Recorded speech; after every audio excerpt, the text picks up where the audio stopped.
back to another episode of Tuba People TV.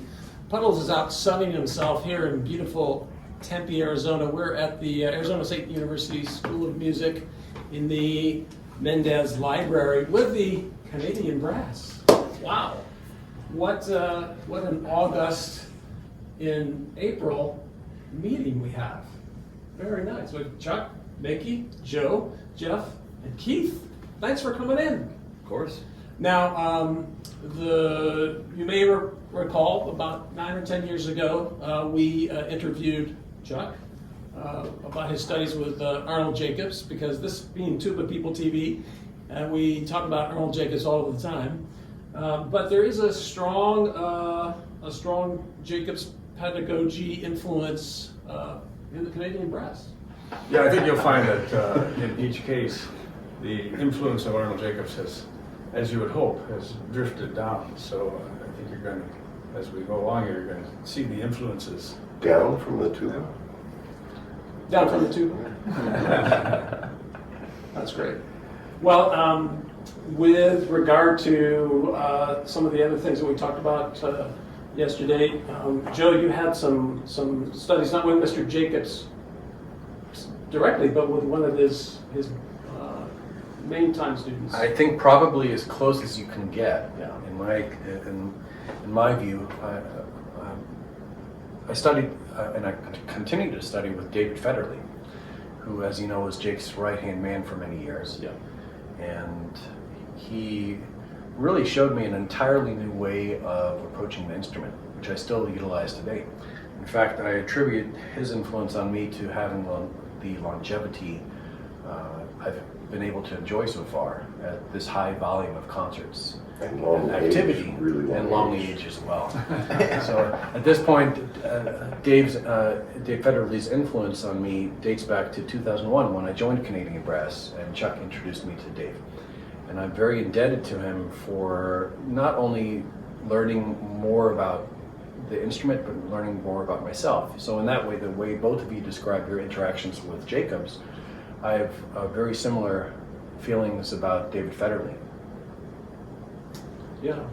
And then, Keith, you had some studies with Michael Mulcahy, who studied with Mr. Jacobs. Indeed, yeah. I did my master's degree at Northwestern and spent 4 years in Chicago and studied with Mr. Mulcahy.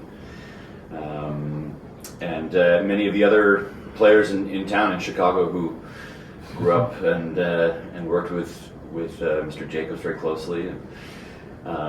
Especially around Northwestern, there's just a sort of Jacobs air about the building. You know, he's never far from the conversation, and the approach to how we play our instrument, as Joe said, I also found a sort of renewed sense of a different approach to how to play the instrument that was focused very heavily on healthy playing habits and making sure that everything's sort of working in the right way. I also feel that it's given me a longevity that I might not have otherwise had. Certainly. Yeah. One of the things that we were talking yesterday over coffee with also was the how sometimes you'll get the great teacher or mentor, their ideas will be really good, but then over time they tend to get reversed. I'm wondering what have you all encountered or seen with that in terms of Mr. Jacobs? I think they've all had really healthy relationships with teachers that have maintained the spirit of Arnold's teaching. I think what we were talking about is often if someone just focused on words that Mr. Jacobs used or a certain technique, and then you obsessed over that for the next month, that took it away from what he was trying to portray, which was the ease of playing. He just basically wanted you to produce a beautiful note. I remember Mr. Jacobs was delighted if in an hour you produced one beautiful note. That was success for him, that you could produce that. That meant you could do more. You could take that and carry that forward. And I think in each case, that has kind of come through in these guys' training. Yeah. Reminds me of one of the quotes I always use in tribute to Arnold Jacobs, that you find your best note and then you just move it around. And it is one note to get them to do that. Now, Jeff had an unusual situation, is that he was colleagues with a horn player that played in the Chicago Symphony for years, and that was a very close relation. Another opportunity for you to hear everything you needed to hear. Yeah, from Dale Clevenger, sat with him forever. Yeah, get a lot of just the same type of teaching and the ways of approaching He said sound something production. about traveling with Jacobs, I guess. Like every time they'd be on a bus, he'd make sure to get the seat next to him. Right, yeah. And that's your quote too, right? To don't be jealous Well, just of rub greatness, shoulders, but rub shoulders with it, and that's, I think, what Chuck did when he joined our brass quintet.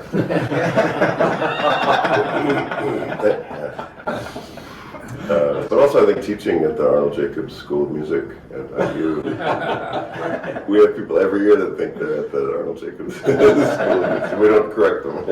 Maybe the David Jacobs. And then one of my favorite, I also work a lot with Douglas Payson Sturdivant, who was principal trumpet, National Arts Center Orchestra, and he worked with Jake quite a bit as well. And the other, the story of lore of Arnold Jacobs. I think he told me this story that he was rumored to have been able to get to the end of concerts and to have not known about missing a single note. He just didn't ever have that. You probably have this story told before. And it is, of course, because he's not keeping track of the missed notes and all these other things, but also, like it said in this way, that the story in his head was louder than, or the song in his head was louder than the song that was coming out of his bell, and his tuba bell was right there, and it was still louder in his head, the intention, With that in mind, I remember him telling me once that when it's soft on the page, it has to be louder in the mind. Because otherwise you get a little tenuous. Keith, I was really interested when I was reading your background about you had started out in violin and and Suzuki, and I've long thought that the Jacobs approach was very much in alignment with the Suzuki approach of just being very sound oriented. Absolutely. And and a very a large focus on ear training at a very young age. So I think the first year of Suzuki training, when I was about 5 years old, you sort of learn how to stand with the violin, how to hold the violin. It was a cardboard instrument filled with Jello powder to give it some weight that my mother had created for me with a ruler for a fingerboard. You spend that first year just sort of getting into the sense of how to hold the instrument, but then you also have these tape decks that we would put in the car whenever we were traveling, and you learn the tunes by ear. Tape deck? Precursor to the CD. Yeah. That explains the frets on your slide. You're giving away my secret. Use cardboard slide. But you spend months, if not a year, just sort of learning the tunes by ear before you actually go to try to play them on the instrument. And so when you finally get to that stage, as we were sort of saying, the music is so loud internally that it comes out much easier, and you're able to, much in the same way that we learn to speak a language, we learn through listening and being a part of, around it in conversation. We don't learn to read first, we learn to speak and Talk good. talk good, yeah, exactly, before we learn to read. And you're really getting at the small steps. Yes. Like, it was never given this picture that you're going to end up here. It's like something you could accomplish Absolutely. right then. Yeah.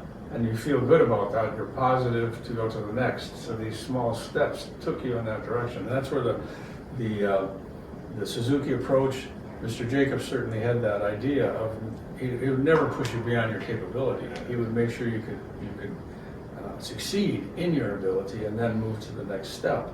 And that became program learning, which is a major educational technique, which is learning languages and math and so forth, that anybody can do anything if they can do it in their own time, if they're given that time and space, and also know where they're headed.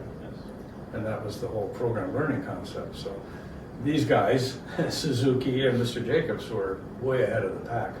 yeah, they really were. Yeah, it's pretty amazing. And one of the questions that I'll get from time to time from my music education students is, well, how would he approach a beginner? And it really was. There's a couple of episodes. There's an episode on TubaPeopleTV, Arnold Jacobs in his own words. It's the first episode, Starting a Beginner, and it's documented. He describes how he started a beginner, and it was always from the point of view of being a very, very, very elementary artist. In other words, a beginner, but in the artistic mindset.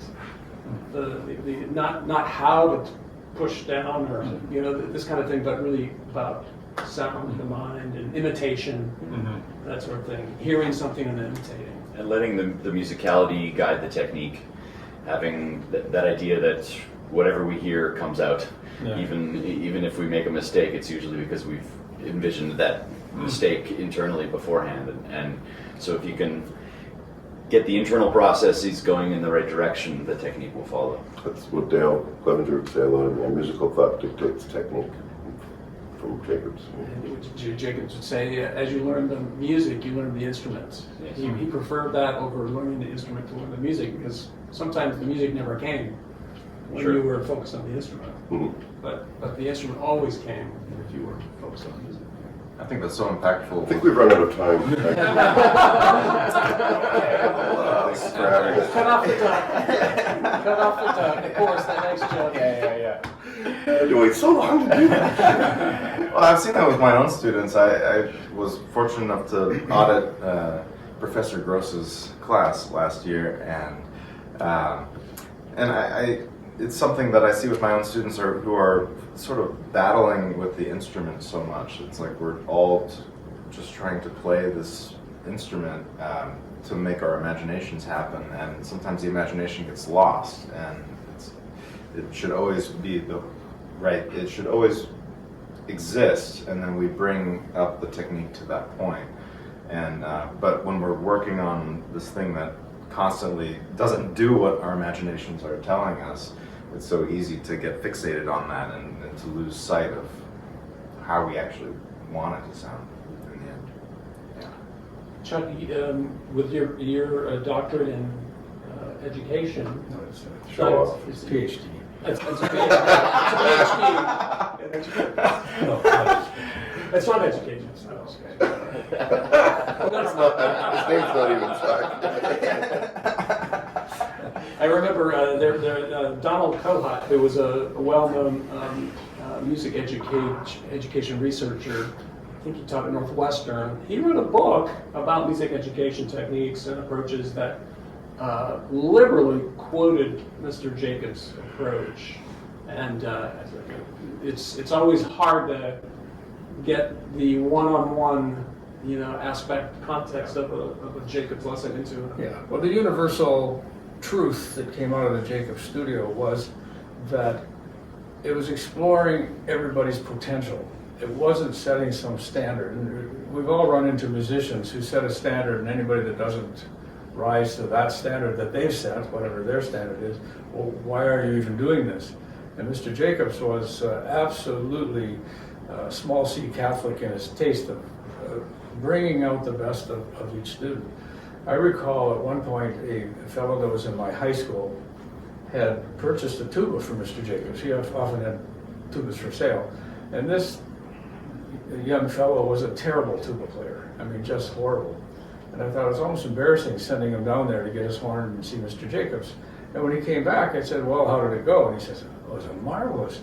He had me play the horn, and then he told me that we were working on this one note. And I thought, even something like that, something that you'd think you'd just write him off and say, this kid doesn't have a chance, Mr. Jacobs sits him down and gives him a chance. And it was really a wonderful thing to see. That changed my mind about evaluating students, evaluating people.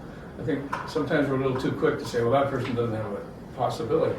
There's a lot that they could do. There's so many things that musicians can do in the communities and around their own workplace.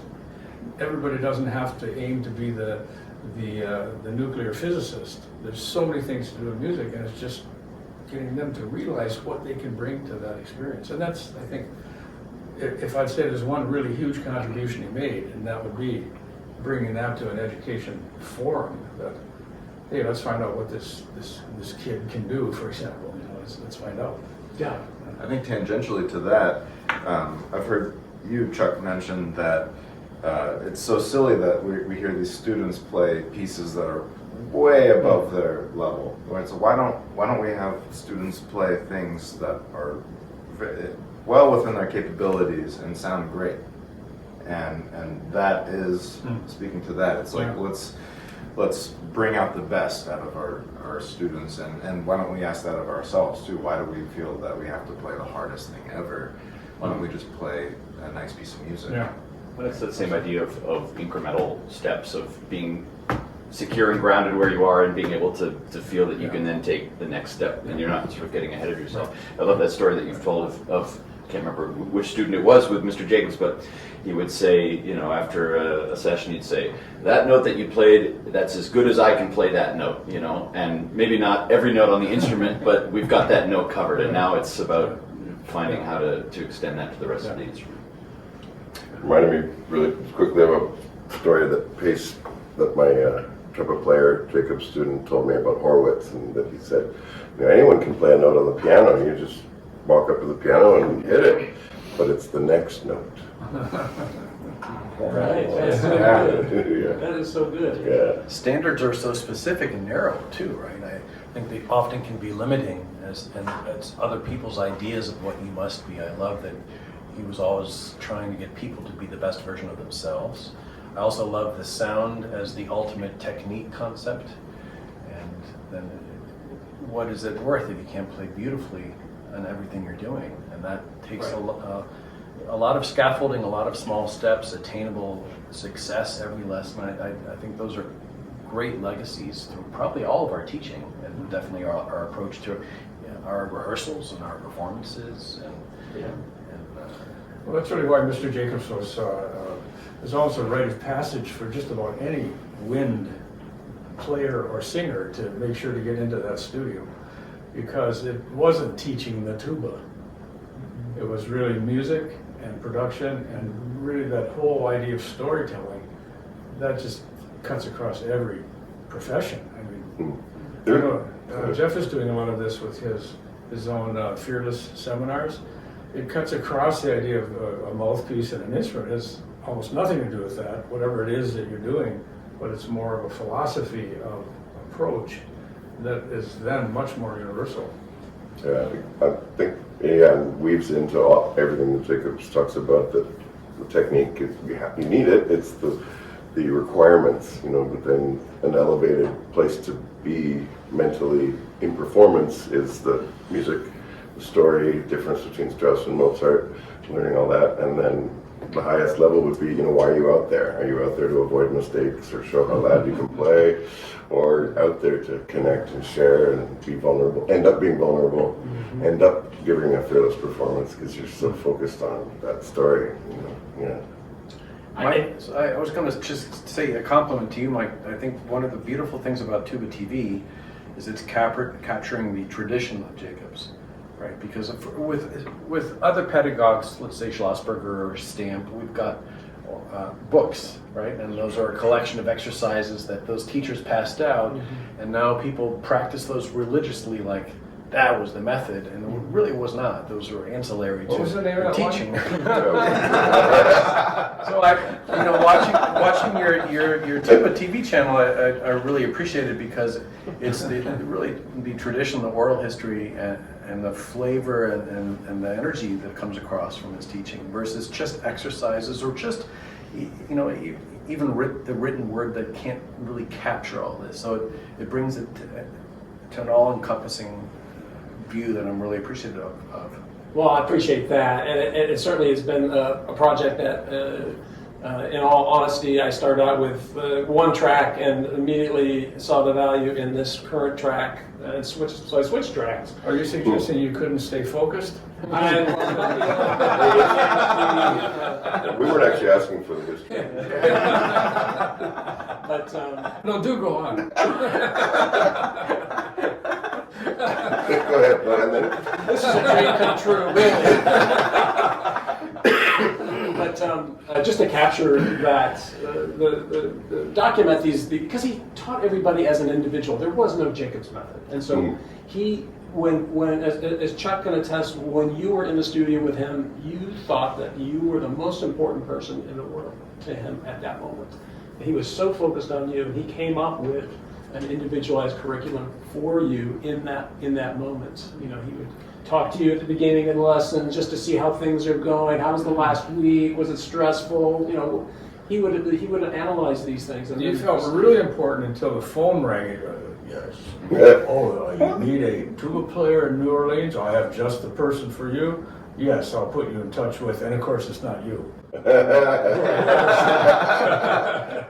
in the Fine Arts Building, there was no phone. So that never happened. Not like at the South Cornwall House. For sure. You know, just getting back to finding things that are successful. You know, one of his isms was let what you do well teach what you do less well. And so there's a clip that I use in my Jacobs pedagogy class at the University of Oregon, where there's a flute player who was with him in a master class at Northwestern, and he says, well, what are you going to play for us? And she says, I think I'm going to play something that I can't get through. And he says, well, why don't you play something that you can get through so we can hear your fine qualities? Because we're going to get to the things that need improvement quickly. But once you start from a point of what you can do well, because what you can do well is going to help teach what you can't. I think there's a confidence that comes with that too, Yeah. right? Yeah. Asking a student to do something that you almost feel them grow, and then they're capable of achieving more. It's that piece of efficacy where the belief that you can, even if it's not attainable now, you can see the steps in which you could take to get there, right? And it's the carrot right there, right? But the carrot exists. Yeah. I remember Jacobs talking about when he first got to Northwestern, and I think Chikowitz was starting to teach there. They had to actually make some curricular changes in the brass area in terms of when they came in, there were these repertoire requirements. You had to play this piece in order to get to the second year. You had to play this piece in order to get to your third year. And so there was these minimum repertoire standards. It didn't matter where you were when you entered on that conveyor belt of education. It only mattered that you had to play these things. And so that created some really unnecessary pressures for the students to achieve this, whatever that piece might have been. And they changed that. And so, the brass juries really were representative of what they could do in the moment, and the journey of the year. And that follows that other famous Jacobs quote of, if you're frustrated, just lower your standards. That's one I remember. Well, he did talk about removing the various layers of complication. That was it. Shoot. I'm going to call some of my students. That's a real challenge, though, now in university environment with the rubrics and the notion that syllabi are now contracts and students will take to litigation. Even if they feel like the standards are not set specifically enough. That is a great point. And whereas those very standards in music lessons would set unattainable goals or not address them as an individual and allow us to really encourage them to blossom as an individual. So what do you do around that at your university?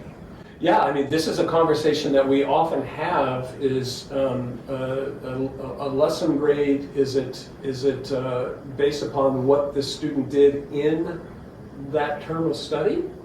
Did they do well within themselves during that term of study, or is it a lesson grade that's based on a standard that we think this person should be at in this particular year of study at the university?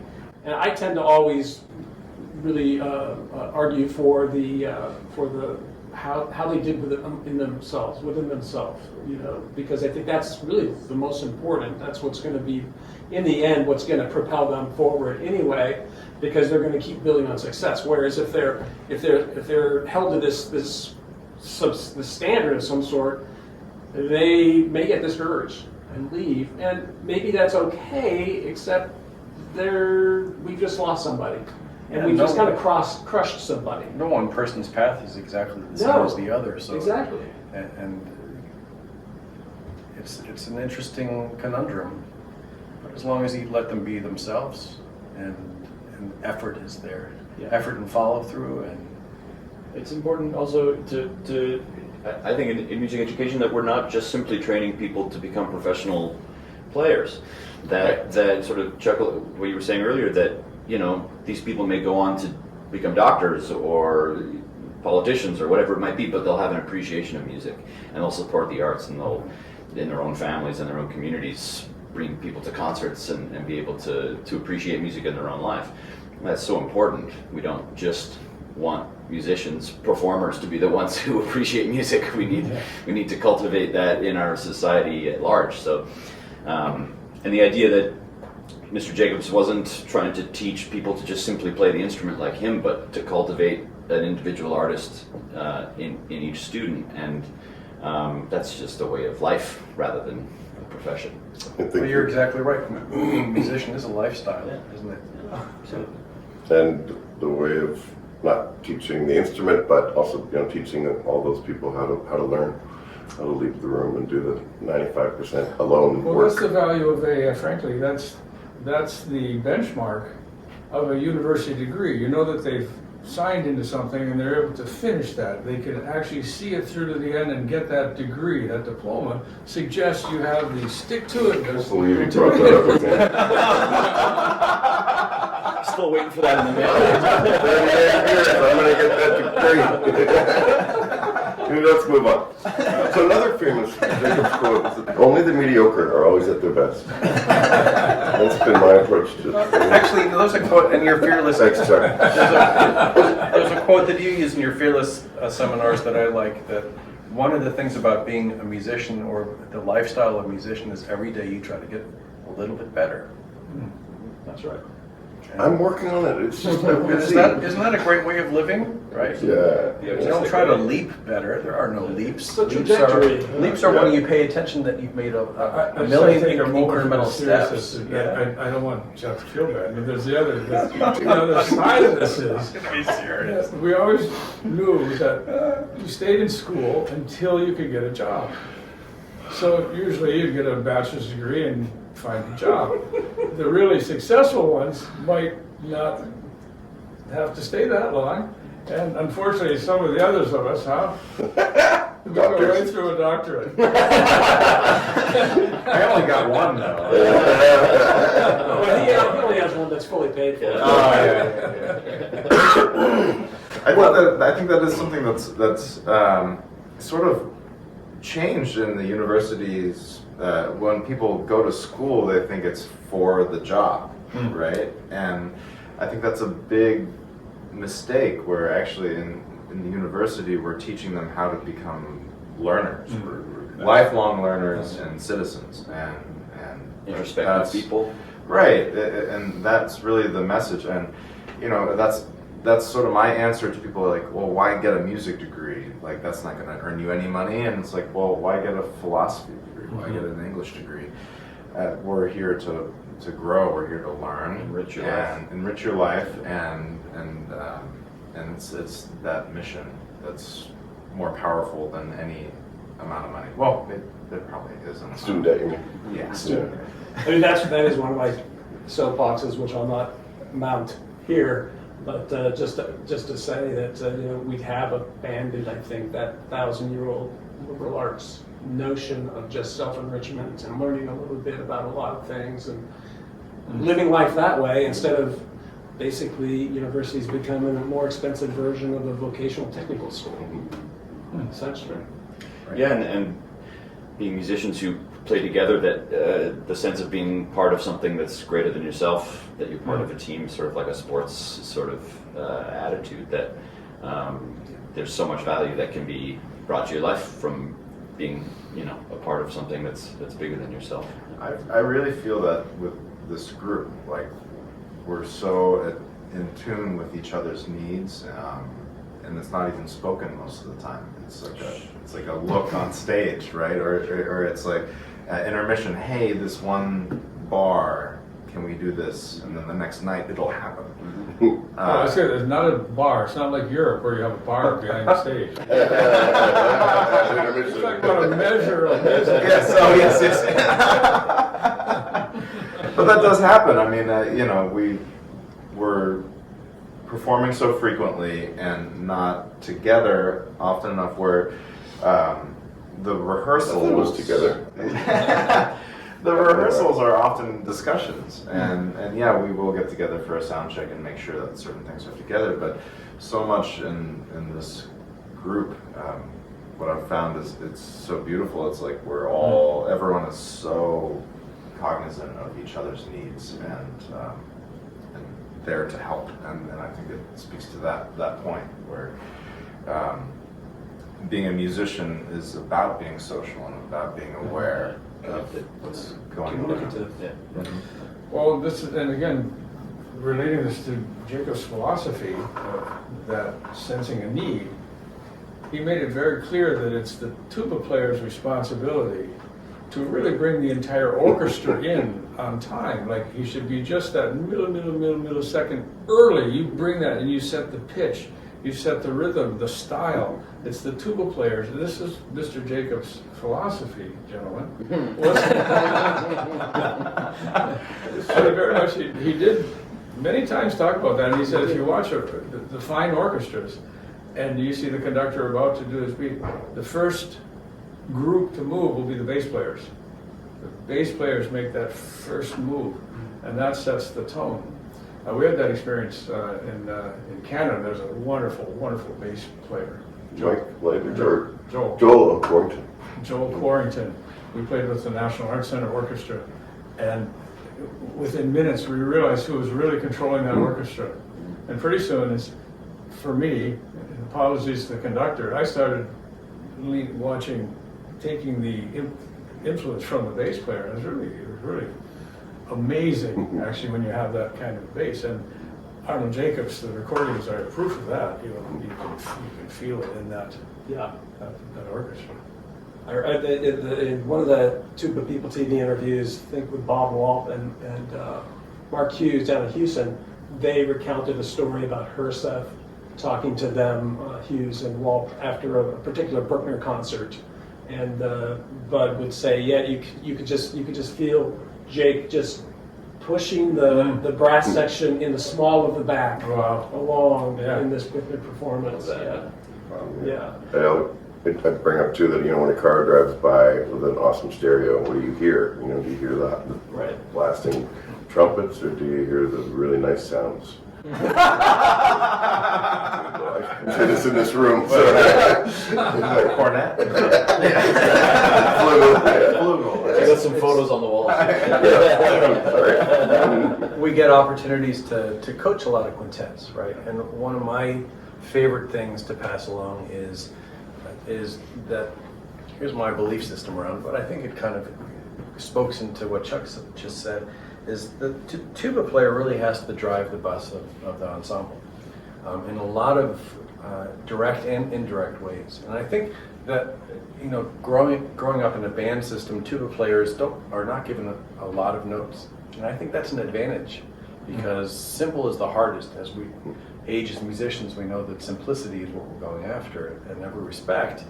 And so my theory is that you have the opportunity to burnish that kind of skill way earlier than people who are thrust a lot of notes upon. And we can hide for a while in our notion of music at an earlier age about what music is. It's flashy and a lot of notes. What really we're trying to make even the flashy stuff sound simplistic at this point, and not flashy, almost invisible that way. So having that example it's beautiful for us to have you because you're really driving us in that place. Well, and I'm truthful. Yeah. I mean, you're still on probation. So I think I can speak for all of us that the way you were describing Jake's influence on Chicago Symphony is the way we feel about Chuck's influence on us. And I think that every quintet out there has that opportunity to.